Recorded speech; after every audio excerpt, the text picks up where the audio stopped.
All right, guys, it is time to resume this little show. And I had some speaking points I wanted to go over, going into the pawns a little bit more. As I said I would, it is time to do our next lesson on the pawns.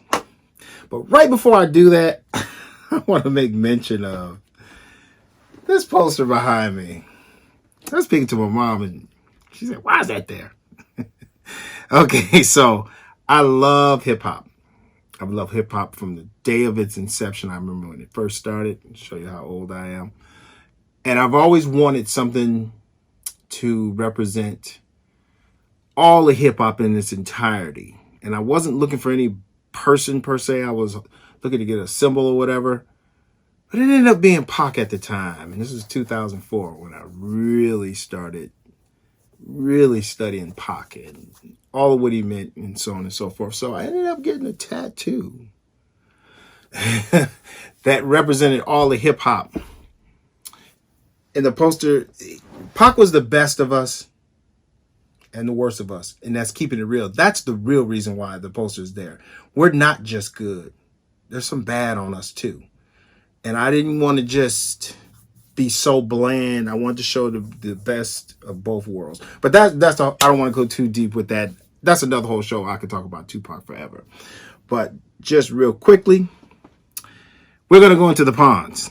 And from the last show, that's sea turtles that the mom comes up on the beach, plants her eggs in the beach, they hatch. Turtles got to make their way back out to the sea. And I was explaining an analogy about the sea turtles having to make it back to the water. So on the chessboard, I stated we're 10 years old, and these are just examples. This is not per se.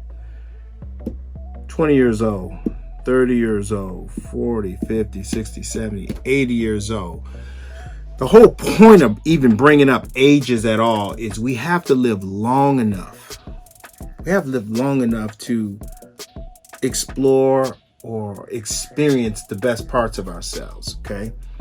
If we make judgment calls that get ourselves taken out of the game early, or worse off, this is happening a lot these days, suicide. God forbid, but it happens quite a bit. I think that's one of the most underreported topics under the sun is suicide, because there's a lot of times it happens, but the media will call it something else. That's another whole topic. But the point of bringing it all up today is we gotta keep going forward. The pawn has to stay alive as long as it can. In a game with the pawns, the opponent will try to take out as many of those pawns as possible. And as I stated in the last lesson, a grandmaster will not let you just take one of those. And the reason being is if you can get them all the way down to the end, it's lights out for the next person on the other side, okay? And they know that. So grandmasters hold on to every last one. We should think the same way. We should also think the same way. Again, the reason why I started these chess analogies and illustrations is to give us something relatable when we hear all these chess inferences. And I want to state real heavy, the Botez sisters said something that made sense. They don't like chess analogies and inferences to life because you can get carried away with it. This is a game, okay? In a game, obviously, you can start over. In life, you can't start over. You make a decision, it's etched in stone, okay? So we have to be careful of all the things we say and do. Andrew Tate, canceled.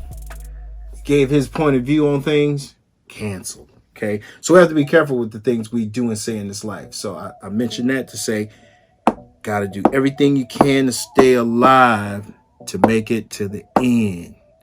Make it to the end, turns into a queen.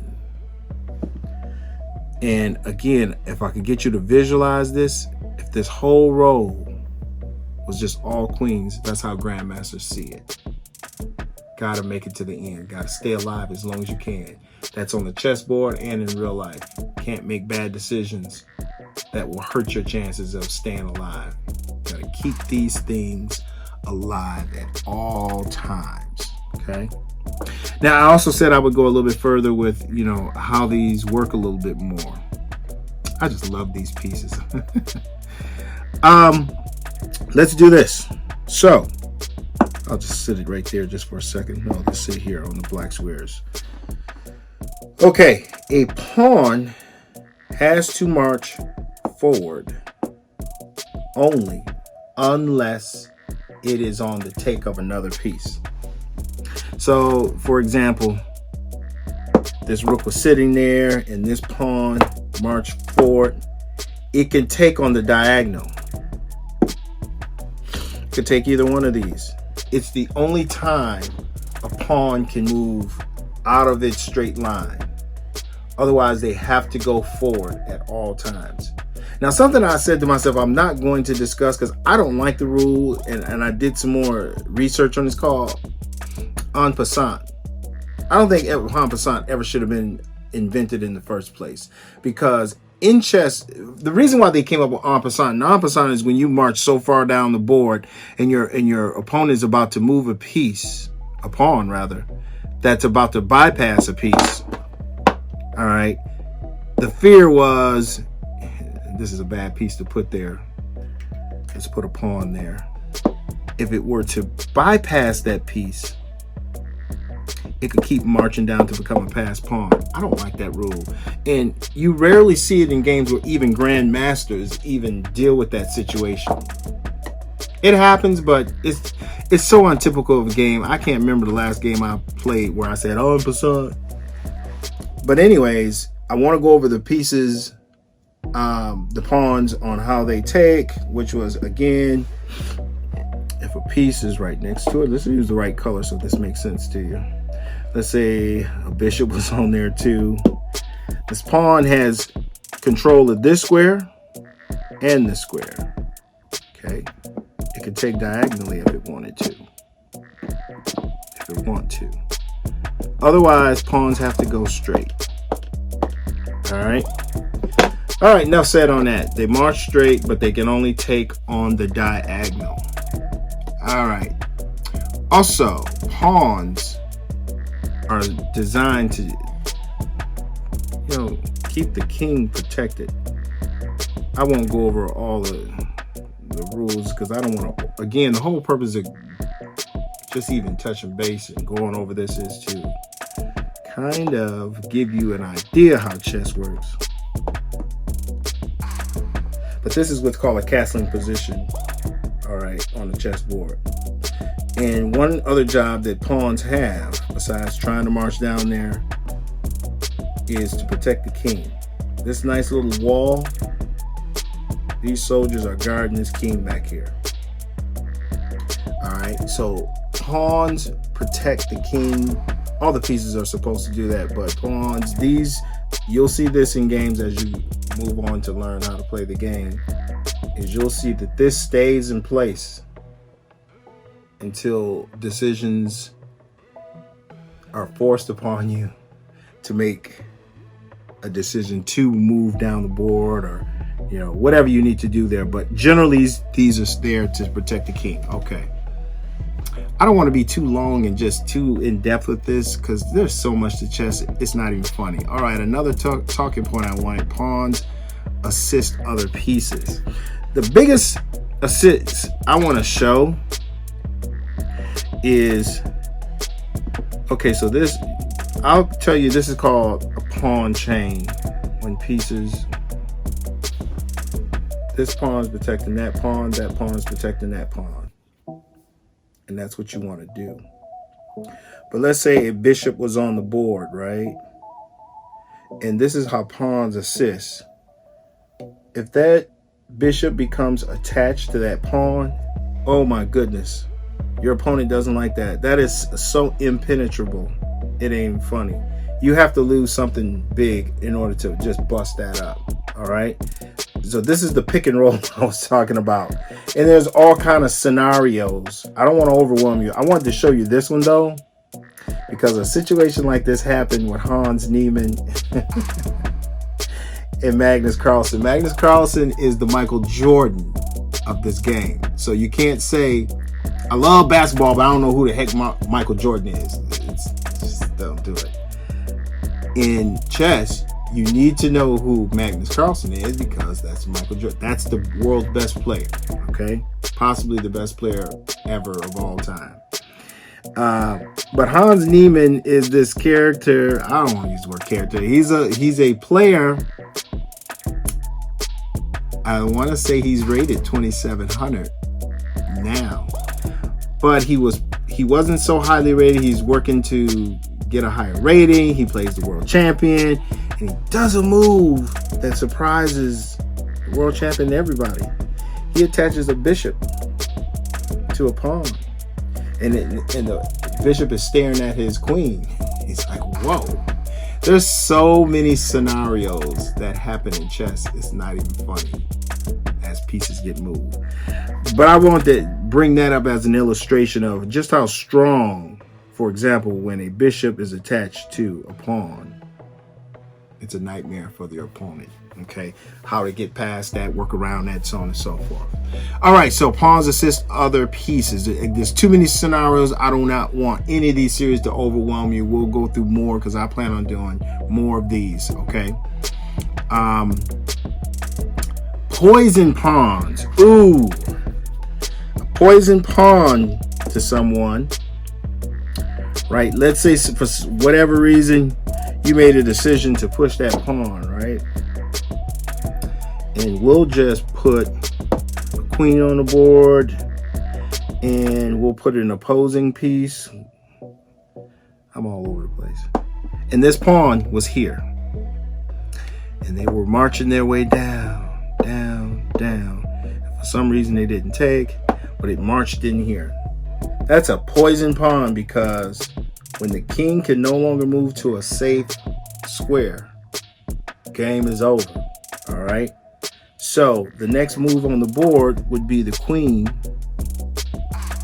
to come down. And even if the king moves out of the way, there's no other piece.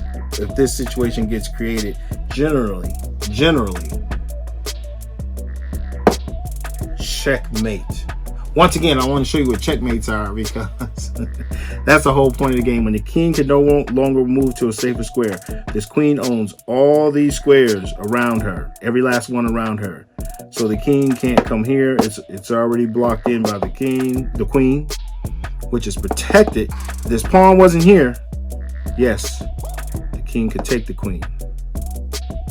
But this is why this is considered what's called a poison pawn, because it marched its way down here. This is trouble that we saw coming, because there was an interview with Magnus Carlsen. I forget the name of the interview, and he said something I totally disagreed with, and I want to dispel this right here and right now. He said, the interviewer said to Magnus, chess is all about deception. That's how you get things done on there. Now, I get what he was trying to say, but no. I want to tell you one of the reasons why I'm so in love with this game. This is the most brutally honest thing. One of the most brutally honest things on the entire planet. Here's what I mean. You see this pawn down here. That's starting row, by the way, as it was. What was the deception? There was nothing underhanded. There was nothing hidden. You saw me move that pawn there. There's no deception. You saw me move it again. Now, every time a piece moves, or you do something in life, you need to ask yourself, why did I do that? Because it's going to matter. And if you keep ignoring trouble coming at you, stepped again. But you didn't do anything about it. You knew it was a bad relationship. You knew it was a bad relationship. You didn't get out. Trouble. You about to get checkmated And when the queen moves right here, there's nothing you can do now. The next move is checkmate. You're done. We have to watch every move that's happening, because if we don't watch what's going on, you get checkmated, and it's not anybody else's fault. There's no deception. Okay? You saw what was happening, and you have to respond accordingly. I love these chess analogies because this is beautiful. Because this happens in life a lot. We see decisions we need to make, but we just don't make them in time. We saw it way back here. We saw this way back here. We kept watching, blowing it off. It marched its way all the way down there. We did nothing about it in advance. That's game over. There's nowhere for the king, to run. Where's it going to run to? There's nowhere to go. All right. Pass pawns. That's the last thing I want to talk about. So, with pawns, the whole point, this is beautiful. I started this whole thing off with the pawn series here about marching all the way down. Is in life. Let's just say you're playing a game. Let's take these off for a sec. And made a decision to move over there. And you tried to get that one down. That one got taken out along the way. You moved here. You moved here. In the march of all these trying to get down there, hopefully one or more survive. Usually only one, because the opponent usually is going to take these out before you get there, okay? But there are a lot of times there are imbalances that happen with the pieces where just as that one, the king was busy trying to get that one finished making it down. You want to create situations that are pass pawns. Hopefully your life becomes a pass pawn with good decisions. That's the point of a pass pawn in relation to chess, is the more better decisions you make with your life, the better your chances of becoming a pass pawn and making it all the way to 80 years old, as we started this off with. Okay? But if you're making bad decisions that's going to spoil your chances, you don't get to become a pass pawn. Because in order to get a pawn down there, a lot of good decisions in chess had to get made. And it relates to life. Life is the same way. In order for you to get further down there, you got to make a lot of good decisions. Now, obviously, life throws curveballs, and there are things that happen that are beyond your control. That's just going to happen. Which is why some will make it and some won't. But you want to go as far as you can with making as many good decisions as you can to be one of those pass pawns. And life a lot of times would be more forgiving than the chessboard would be. I mentioned this before in the last one. If you go to chess.com, you can see grandmaster. You can see all kinds of people playing, but I really am blown away with what grandmasters do. They make some of the most incredible moves with these pieces. It's unbelievable. And again, it's about all good decisions. In order for them to achieve checkmating, you had to make all kinds of good decisions, especially if you're playing an opponent that's just as good. I mean, grandmasters play grandmasters, and then you have a category called super grandmasters. Those people are really close to impossible to beat, but they play each other all the time. Somebody's going to win, somebody's going to lose. So, especially at that higher level like that, there had to be a lot of good decisions made in order to accomplish that, because it's not like you're playing some schmuck or something like that. So chess.com is a fun one to go to watch the games. Okay. As I stated before, I don't want these to be too long and too overwhelming. So we're going to end this here. Hopefully you picked up a couple of things in regards to how to play chess at all, and maybe it's not going to ever be your thing, and that's okay too. But again, this series I started off because I wanted to give some idea of what's being talked about when people make reference to chess and life. So thank you for tuning in. Check out the next one.